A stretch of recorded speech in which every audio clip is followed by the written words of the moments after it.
Shalom, Shalom. Shalom. puji Tuhan pemirsa The Safe Ministry dimanapun berada. Kita bersama lagi bertemu di channel The Safe Ministry di mana kami kaum para awam yang senang berdiskusi dan belajar sekolah Sabat. Pada minggu ini kita akan mempelajari sekolah Sabat yang berjudul Mengobarkan Perdamaian. Panelis sudah hadir dan siap untuk berdiskusi dengan pemirsa The Safe Ministry, tetapi sebelum itu kita akan doa buka yang dipimpin oleh Pak Adri. Baiklah, kita satu di dalam doa. Ya Allah, Bapa kami yang ada di dalam kerajaan surga, kiranya kuasa doa yang Yesus ajarkan bagi kami, untuk kami praktekkan meminta kuasa Roh Kudus pada jam yang diberkati ini. Biarlah karunia Roh Kudus selalu mengilhami para hamba-hamba Tuhan yang akan membawakan kabar baik pada jam yang diberkati ini. Terpujilah namamu ya Bapa, dalam nama Yesus Kristus kami sudah berdoa. Amin. Amin. Sebelum kita masuk ke diskusi hari per hari, kita akan mendengarkan pembahasan secara menyeluruh dari Pak Tobing. Silakan, Pak. Baik, pemirsa The Safe Ministry, pelajaran minggu ini masih merupakan perluasan atau penekanan dari pelajaran minggu lalu, karena konsentrasi perikop kita juga masih di perikop yang sama, di Efesus 6 ayat 10 sampai 20. Dan saya coba baca dulu ayat hafalannya. Dalam segala keadaan, pergunakanlah perisai iman, sebab dengan perisai itu kamu akan dapat memadamkan semua panah api dari si jahat, dan terimalah ketopong keselamatan dan pedang roh, yaitu firman Allah. Jadi dalam satu minggu ini kita akan diajak untuk mengupas tuntas, memahami makna-makna dari analogi yang digunakan Paulus dari alat-alat perang itu. Ya, jadi misalnya perisai itu apa maknanya, ketopong keselamatan apa maksudnya, pedang roh mengapa disebut pedang roh. Nah, nanti kita akan membahas satu persatu di dalam pelajaran satu minggu ini. Sesuai dengan judul, ya, ini yang mungkin agak kontradiktif di dalam pemikiran kalau sepintas kita lihat, ya, judulnya mengobarkan perdamaian, ya, mengobarkan perdamaian, tapi nanti di dalam kita membahas mengenai alat-alat perang, ya, kita membahas nanti mengenai alat-alat perang. Nah, umumnya kalau bicara perang itu bukan bicara perdamaian, tapi bicara bagaimana mengalahkan, ya, mengalahkan pihak lain atau pihak musuh. Namun nanti di sini di dalam konteks pelajaran satu minggu ini, ya, alat-alat perang yang dalam konteks rohani itu adalah tujuannya untuk apa? Lalu nanti ditunjukkan kepada kita bagaimana peran gereja, ya, peran gereja di dalam konteks perdamaian dan di dalam konteks perang rohani, ya, perang rohani yaitu tentu perang kosmis antara Allah dengan penguasa kegelapan. Demikian nanti satu persatu kita akan kupas tuntas apa yang menjadi konsentrasi kita di dalam satu minggu ini. Demikian, Saudari Beatrice. Baik, Pak Tobing. Kita akan masuk lebih detail ke dalam pelajaran sekolah Sabat minggu ini dengan topik pertama kita mengenai gereja, tentara yang bersatu. Kita minta Pak Adri untuk bisa membantu memberikan ringkasan mengenai pelajaran ini. Baiklah, shalom para pemirsa dimanapun saudara berada. Saya teringat ada satu teori strategi perang ya dari seorang pakar, Sun Tzu, namanya Sun Tzu. Jika Anda menguasai diri Anda, maka Anda bisa menguasai orang lain. Nah, berbicara tentang kontekstual, dalam Efesus 6 ayat 10 sampai 20 berbicara tentang strategic thinking ya. Dalam bahasa Inggris strategi pemikiran. Karena Rasul Paulus sementara mengangkat tentang strategi bagaimana menghadapi kejahatan. Itulah sebabnya saya coba meningkatkan beberapa pendalaman. Yang pertama adalah strength, kekuatan ya, melawan weakness, ya, kelemahan. Karena dikatakan konsep di dalam Efesus 6 ayat 10-20 adalah merupakan strategi yang kita sebut dengan gereja, tubuh Kristus, gereja sebagai tentara. Nah, skill kalian apa yang harus dipenuhi menurut Rasul Paulus? Yang pertama menurut Rasul Paulus adalah kita harus memiliki cara pandang berdoa. Berdoa, berdoa, dan berdoa. Yang kedua, rahasia Injil inilah yang menjadi makna sehingga timbulnya strategi. Yang ketiga adalah iman, keahlian, keadilan, dan kebenaran. Inilah dasar-dasar kekuatan bagi satu gereja atau tubuh Kristus karena kepalanya adalah Yesus Kristus. Bila mana tubuh Kristus ini sudah disatukan secara general, secara konseptual, maka akan terjadi hal negatif yang bisa dilakukan, bisa dikalahkan oleh satu tubuh Kristus. Antara lain, kepada sahabat-sahabat yang ada di Efesus, untuk setiap orang paling kurang memiliki keahlian untuk berdoa dan mengatakan bahwa tubuh Kristus itu harus memiliki kemampuan atau ability tentang kebenaran. Yang kedua, pemahaman yang kedua adalah pertempuran adalah merupakan satu pemahaman untuk melawan kejahatan tidak sendirian, tetapi menghadapi pertempuran itu dengan secara gurila, secara bersama-sama sebagai tubuh Kristus. Dan ketiga, itulah sebabnya dikatakan gereja sebagai tentara, ya, soldier. Paulus sementara memanggil umat-umat yang ada di Efesus, termasuk saya dan saudara, untuk menggunakan seluruh perlengkapan. Itulah sebabnya saya katakan di awal tadi, inilah strategik perencanaan yang luar biasa dari Paulus, karena kebiasaan Paulus melihat ada pemahaman perang pada kondisi saat itu. Untuk apa? Untuk menggunakan seluruh perlengkapan senjata, kata kita. Nah, itu sebabnya kata kita ini tadi coba arahkan ke buku Efesus 1 ayat 2-3 tentang kata tubuh Kristus. Bangunan baik Allah. Kalau seandainya hanya 1-2 yang kuat, maka kalahlah kita. Ya, itulah sebabnya pelajaran yang keempat adalah tidak ada waktu untuk lari dari komitmen untuk berperang. Artinya bahwa gereja, tentara, tubuh Kristus, bangunan atau baik Allah dalam Efesus 1 ayat 22-23 merupakan hal-hal yang harus dibuktikan untuk menghadapi hari-hari yang jahat. Hari-hari yang jahat ini adalah perang, berperang. Itulah sebabnya kedewasaan berpikir para umat-umat Tuhan saat ini adalah berdoa. Berdoa dan berdoa, mempelajari firman Allah, karena dengan mempelajari firman Allah, maka kebenaran Yesus Kristus akan menjadi kekuatan bagi saya dan saudara. Itulah sebabnya kita menggunakan strategik-strategik yang luar biasa yang sudah dikumandangkan oleh Rasul Paulus di dalam Efesus 6 ayat 10-20. Secara spesifik saya ulang lagi, di dalam buku Efesus 2 ayat 19 tentang bangunan baik Allah secara umum, secara majority, dan secara gereja. Shalom Beatrix, Tuhan memberkati. Baik, Pak Adri. Berikutnya kita akan membahas judul Ikat Pinggang dan Baju Zirah. Apa poin-poin penting yang Bapak Fajar bisa sampaikan untuk sama-sama kita pahami, Pak? Silakan. Ya, Beatrice dan pemirsa The Safe Ministry ya, kita masuk nih dalam salah satu bagian dari perlengkapan senjata perang ya, yang disampaikan, dianalogikan oleh Rasul Paulus, yaitu ikat pinggang dan baju zirah. Ikat pinggang dan baju zirah. Apa yang dimaksud dengan ikat pinggang dan baju zirah yang Paulus maksudkan di sini ya? Jadi Paulus mencoba untuk menyampaikan bahwa kita mesti harus memiliki satu perlengkapan senjata perang ya. Perang melawan siapa? Mengobarkan perdamaian. Jadi melawan ketidakadilan, melawan kejahatan dan lain sebagainya. Nah, Paulus ini mengambil istilah di dalam ikat pinggang dan baju zirah. Mari kita coba baca ya. Kita coba baca ayatnya dalam Efesus 6 ayat 14. Jadi berdirilah tegap, berikat pinggangkan kebenaran dan berbaju zirahkan keadilan. Poin di sini adalah berikat pinggangkan kebenaran, kemudian berbaju zirah keadilan. Ini dari mana Paulus dia mendapatkan?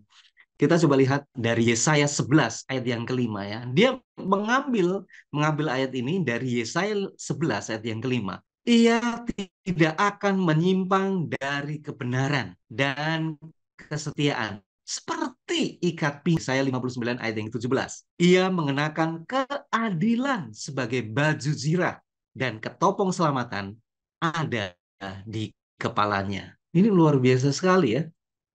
Luar biasa sekali Paulus. Nah, kalau kita lihat, coba kita simak baik-baik. Apa sih yang dimaksud dengan ikat pinggang? Memang para tentara Romawi itu selalu mengikat pinggang terbuat dari kulit ya. Dan fungsinya itu untuk membawa senjata-senjata yang lain. Jadi ikat pinggang ini dia terbuat dari kulit, kemudian ada sebuah juntai yang terurai seperti kayak celemek begitu ya. Tapi itu bahannya dari besi. Ini luar biasa sekali ya.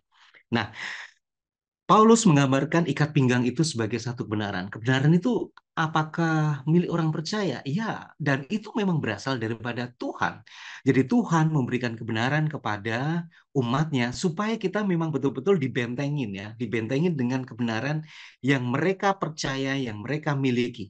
Dan ini sangat penting sekali supaya kita tidak jatuh dalam dosa. Itulah kebenaran yang kita terima dari Tuhan dan itu merupakan pemberian ya. Petrus ya, itu merupakan satu pemberian.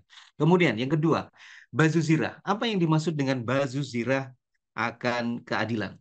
Nah, baju zirah ini dipakai, ini terbuat dari perunggu, besi, kemudian itu ditaruh di dadanya. Fungsinya, Beatrice, itu buat untuk melindungi dari serangan-serangan pedang dari musuh-musuhnya. Jadi pada waktu senjata itu menusuk ke bagian tubuhnya, itu masih terlindungi oleh baju zirah. Nah, ini baju zirah, keadilan, ini adalah yang dimaksud oleh Rasul Paulus, itu bahwa kita itu dilindungi oleh keadilan, oleh kuasa daripada Tuhan, perlindungan rohani yang ditawarkan oleh karunia kebenaran yang dilindungi oleh Allah itu sendiri. Jadi Rasul Paulus kalau kita bisa lihat di sini ya, menghubungkan sebuah kebenaran dengan kekudusan, menghubungkan sebuah kebaikan, kebenaran, yaitu dengan menganggapnya sebagai satu kualitas yang memperlakukan orang lain dengan adil dan baik, terutama kepada sesama anggota gereja. Jadi bila mana kita memiliki ikat pinggang kebenaran, baju zirah keadilan, diharapkan ya umat-umat Tuhan itu memperlakukan orang lain itu dengan baik, terutama kepada semua anggota gereja ya, memperlakukan, memanusiakan manusia ya. Jadi hal ini memang betul-betul pelajaran dari Rasul Paulus, kita diberikan kebenaran, kemudian diberikan keadilan daripada Tuhan, dan kita pergunakan ini untuk kita terapkan dalam kehidupan kita memperlakukan orang lain dengan baik. Demikian Beatrice dan pemirsa The Safe Ministry. Baik, Pak Fajar. Pemirsa The Safe Ministry, hari berikutnya kita akan mempelajari mengenai kasut gereja mengobarkan kedamaian. Mari kita sama-sama dengarkan penjelasan dari Pak Tobing. Silakan Pak Tobing. Baik, pemirsa The Safe Ministry, sekarang kita beranjak kepada peralatan perang yang berikut, yaitu kasut. Ya, ini berbasis di dalam Efesus 6 ayat 15, ya, dimulai juga dari 13, 14, 15 dan 23, lalu juga merujuk kepada Yesaya 52 ayat 7. Di pelajaran hari ini setidaknya ada 6 poin yang menjadi penekanan kita. Pertama, kasut itu ya di dalam pertempuran di zaman Romawi ini seperti sandal militer yang terdiri dari paku-paku ya, ada paku sepatu yang kasar. Jadi ketika dia menapak, kasut itu benar-benar kokoh, tidak goyah sedikit pun. Jadi di dalam konsep perang prajurit Romawi ya, itu sangat penting sekali karena kasut inilah yang menopang besar atau beratnya tubuh si tentara itu, ditambah lagi dengan peralatan perang yang lain itu juga adalah berat-berat ya, terdiri dari tembaga-tembaga ya, perisainya, ketopongnya, pedangnya, itu semua harus jelas ditopang kuat oleh kasut itu. Nah, apa hubungannya kasut itu di dalam konteks rohani? Jadi itu adalah pelajaran pertama bahwa kita sebagai gereja, sebagai orang Kristen, kita harus kokoh berdiri ya, sesuai dengan yang tertulis dalam Efesus 6 ayat 13, 14 ya.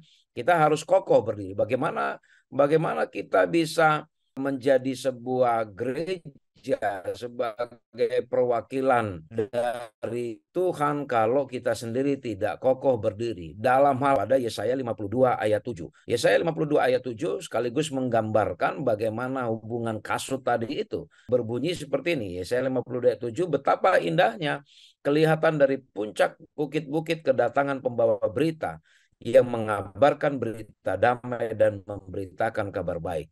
Jadi gereja itu harus kokoh berdiri untuk apa? Untuk membawakan berita damai kepada dunia. Ya, jadi ya itu pelajaran yang kedua, untuk membawa berita damai kepada dunia.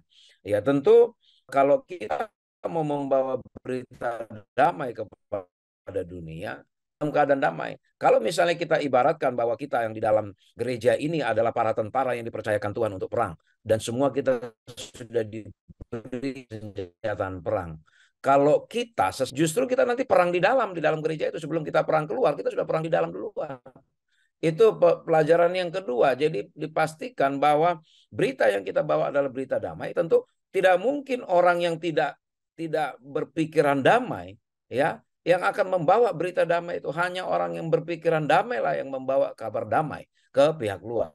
Jadi ini pelajaran penting bagi kita gereja, supaya kita berdamai di dalam, sehingga berita damai di dalam itu menjadi kabar baik bagi orang lain.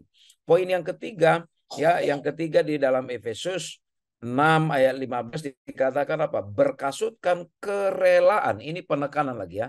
Berkasutkan kerelaan memberitakan Injil damai sejahtera. Ada satu sikap mental yang ditekankan di situ. Kalau tadi sudah jelas barangnya apa yang dibawa, Injil damai sejahtera. Tapi sikap mental antara Allah, ya, kita harus mempunyai sikap kerelaan. Jadi di dalam membawa berita damai itu kita harus melakukan secara rela. Apa artinya? Sebagai pelayan-pelayan Allah, jangan ada yang merasa terpaksa melakukan itu. Ketika kita merasa terpaksa, maka itu akan mempengaruhi motif kita. Dan motif kita itu akan mempengaruhi warna kita berinteraksi di dalam gereja. Ya, jadi sehingga kita harus membawa itu dengan rela. Lalu dikatakan memberitakan Injil damai sejahtera. Apa dampak kalau kita membawa damai sejahtera itu? Kita kembali sedikit ke pelajaran Efesus 2. Ya, kalau dalam konteks di jemaat Efesus, isu terbesar adalah adanya perbedaan antara Yahudi dan non-Yahudi. Maka, ya, kalau pada saat itu konteks awalnya adalah Injil damai itu harus bisa membawa persatuan kepada semua orang Kristen, apakah itu Yahudi ataupun non-Yahudi. Artinya, kabar baik yang kita bawa itu memang haruslah menghilangkan perbedaan, haruslah membawa orang menjadi menjadi hilang identitas dalam identitas duniawinya, tetapi menjadi identitas surgawi sebagai anak-anak Allah. Lalu poin yang kelima ditekankan oleh Paulus di sini, tentu ya Paulus tidak sedang mengajak kita untuk berperang, ya, berperang mengambil senjata militer melawan musuh-musuh kita. Tetapi dikatakan, Paulus mengatakan Paulus tidak ingin orang percaya untuk bertempur dengan orang lain. Apa maksudnya? Kembali, kita punya senjata, ada firman Allah, ada macam-macam. Itu bukan untuk kita pertempurkan, bukan kita jadikan untuk alat perang kepada orang lain. Apa sih dalam implementasinya? Ketika kita punya Injil, kabar baik itu bukan untuk bahan perdebatan. Kita mau menang-menangan dalam konteks berdebat firman Tuhan ini, bukan. Tetapi firman Tuhan yang kita bawa, kita berperang itu memang membawa orang yang mendengar firman Tuhan itu hatinya menjadi damai, tidak menjadi emosi. Jadi ini menjadi pelajaran juga bagi kita, ya, yang suka memberitakan Injil dalam konteks mengajar kepada orang lain. Jangan kita berpikir bahwa kita ini mau perang mengalahkan orang lain dengan mengalahkan argumentasinya. Tetapi ingat bahwa Injil itu adalah berita damai. Lalu kemudian poin yang keenam adalah dikatakan gereja harus mengobarkan perdamaian dengan menggunakan gudang Injil Kristen. Apa gudang persenjataan kita? Ya, jadi kalau di dalam militer itu ada gudang persenjataannya.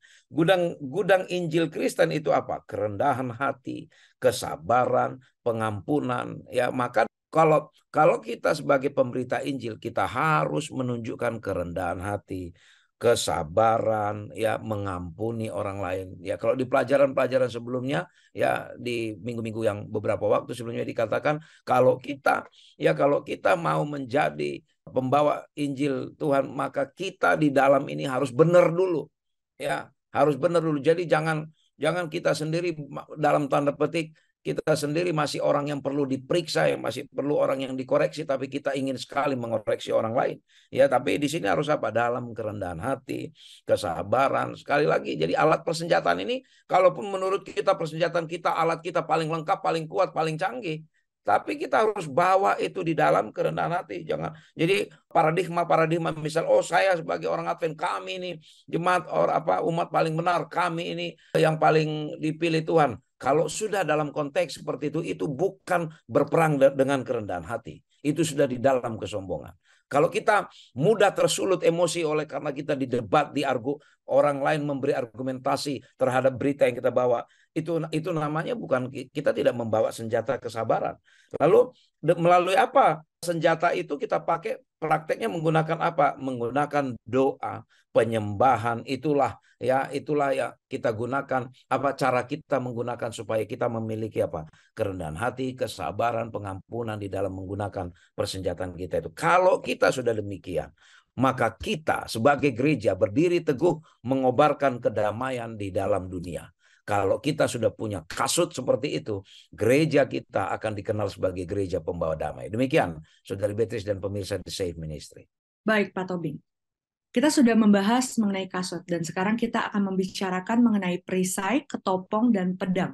Pak Adri, hal-hal apa lagi yang penting untuk pemirsa The Safe Ministry pahami melalui pelajaran ini, Pak?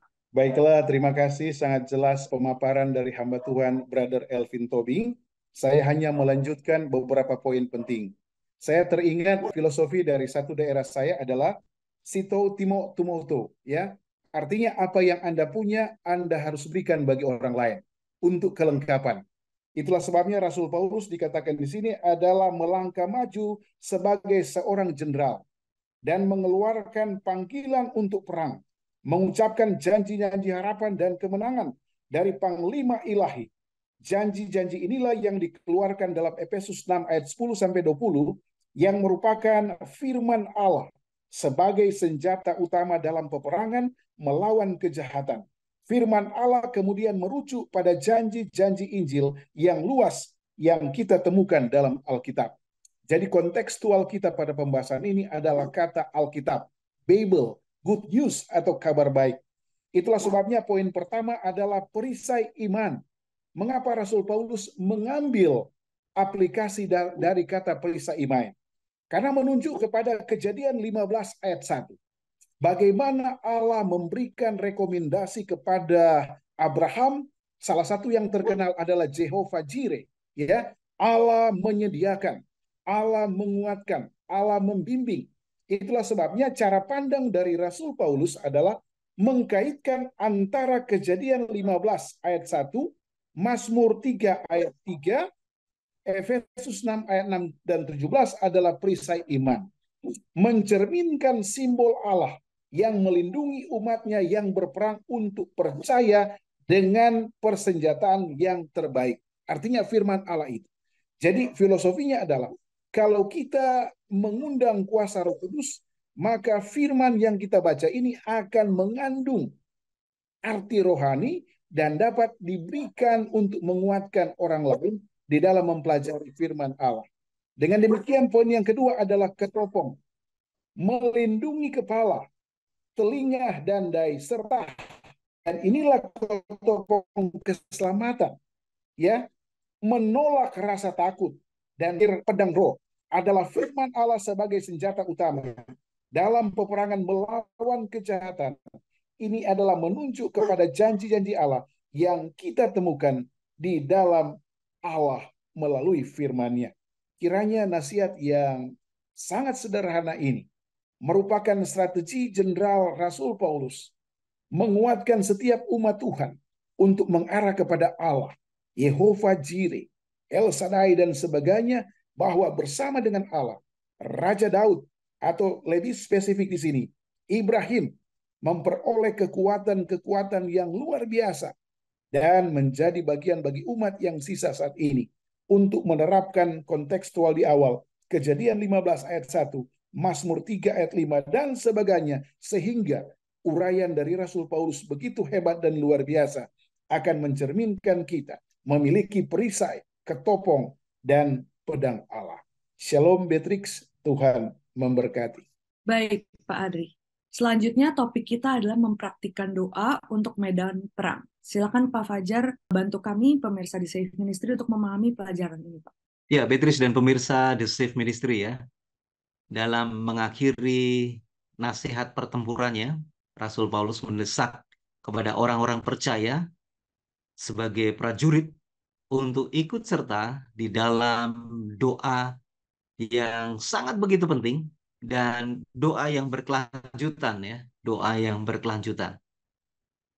Jadi nasihat dari Rasul Paulus ini mengambil satu cerita bagaimana seluruh bangsa Yahudi dan penduduk Yerusalem yang dipimpin oleh Yosafat itu datang sujud menyembah kepada Tuhan sebelum melakukan pertempuran. Dan itu biasa juga dilakukan oleh bangsa-bangsa yang lain. Mereka juga memohon kepada dewa-dewa mereka ya sebelum melakukan satu pertempuran. Dan ini juga dilakukan oleh Yosafat, bangsa Israel, sebelum mereka juga menghadapi satu peperangan untuk menghadap kepada Tuhan untuk memohon pertolongan ya. Yang perlu kita garis bawahi adalah memohon pertolongan supaya mereka bisa memenangkan pertempuran ini. Memenangkan pertempuran ini. Nah, dari nasihat dari pertempuran serta ini bagian integral dari kiasan militer dari Rasul Paulus itu sendiri.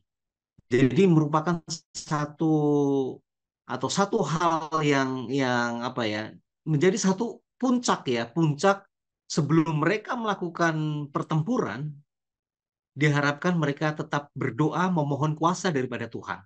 Ini menjadi satu langkah yang luar biasa sekali ya bagi umat-umat Tuhan pada saat ini.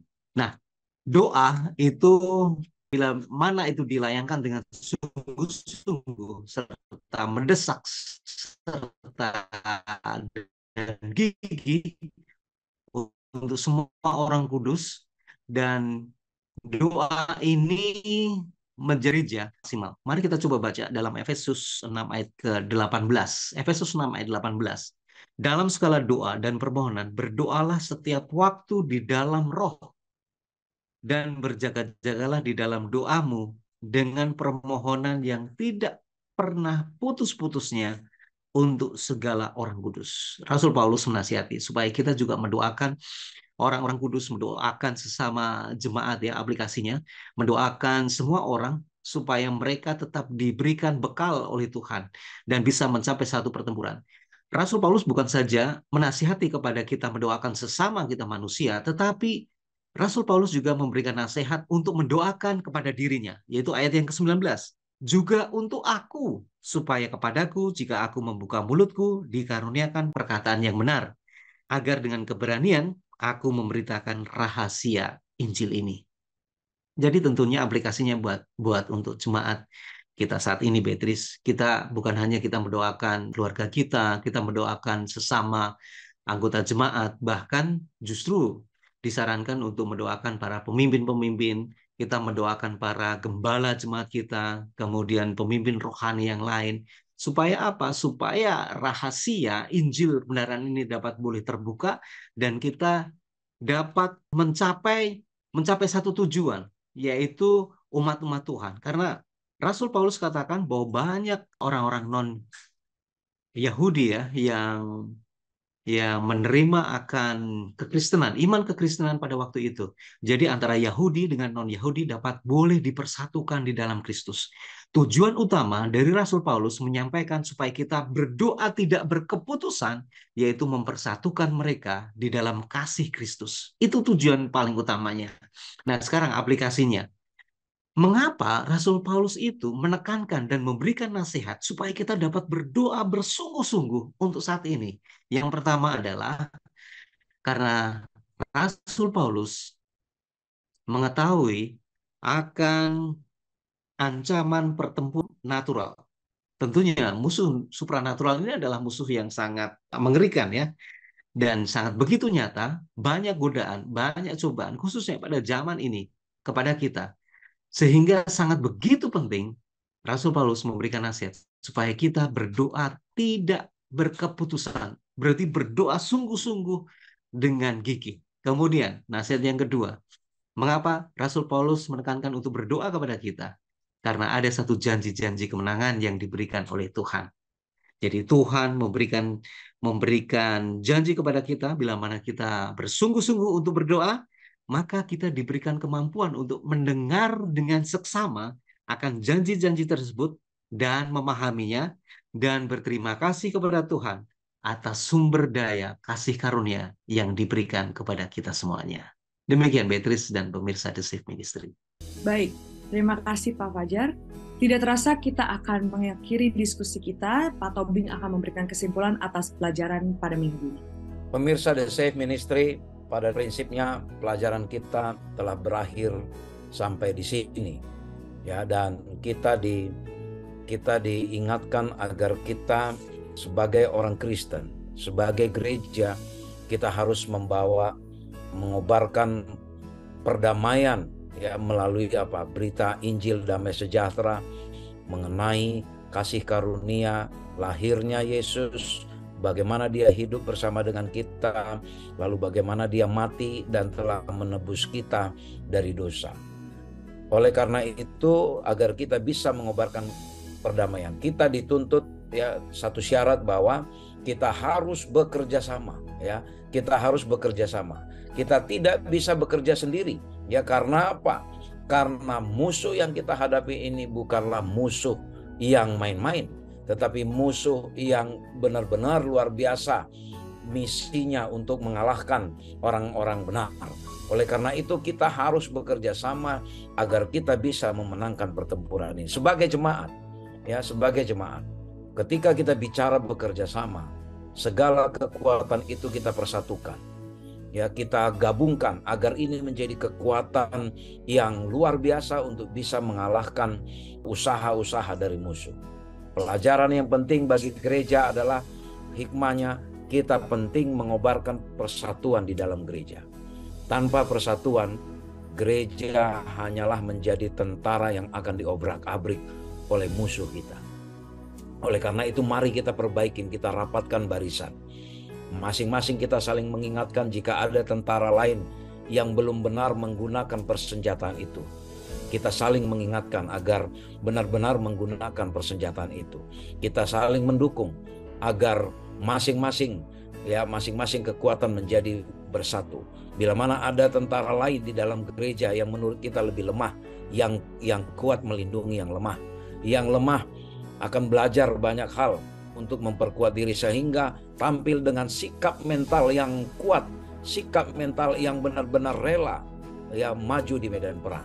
Dan dengan demikian kita bisa membawa perdamaian. Oleh karena itu, pesan dari Paulus, gereja haruslah menjadi pusat berita kedamaian dan perdamaian untuk dunia. Dengan demikian, maka orang lain akan melihat bahwa Allah yang kita sembah adalah Allah pembawa damai. Oleh karena kita yang di dalamnya juga mengobarkan perdamaian. Kiranya Tuhan memberkati kita. Amin. Terima kasih kepada para panelis dan terima kasih pemirsa The Safe Ministry dimanapun berada. Kita berharap pemirsa The Safe Ministry mendapatkan insight untuk mengobarkan perdamaian. Kita akan tutup dalam doa yang dipimpin. Mari kita satu dalam doa. Kembali kami datang menghadap kehadirat-Mu Tuhan. Mengucapkan syukur dan terima kasih atas pembahasan yang luar biasa mengenai seluruh perlengkapan senjata perang. Kami menyadari kami tidak memiliki kemampuan, namun bila mana kami memohon pertolongan Tuhan, Tuhan akan memberikan perlengkapan senjata perang ini supaya kami menjadi prajurit Tuhan, menjadi tangan kepercayaan Tuhan untuk mengobarkan akan perdamaian.